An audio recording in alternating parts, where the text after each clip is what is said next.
134 hadis.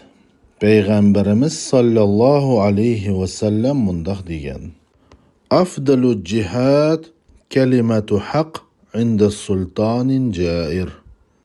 Eng faziletlik cihad adaletsiz hükümdarının aldıda etilgan haqiqat sözdür.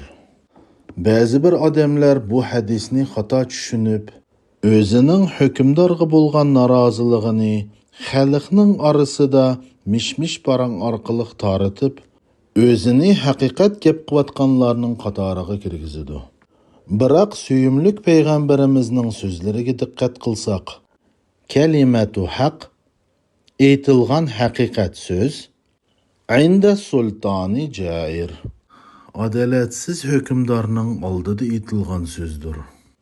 Kimki internet yo'llari orqali yoki yig'ilgan so'rinlarda hukmdorning kaynidan g'iybat qilib, xalq bilan davlatning hukmdori orasida nafrat tug'ildirsa, cho'qim Allohning oldida javobga tortiladi.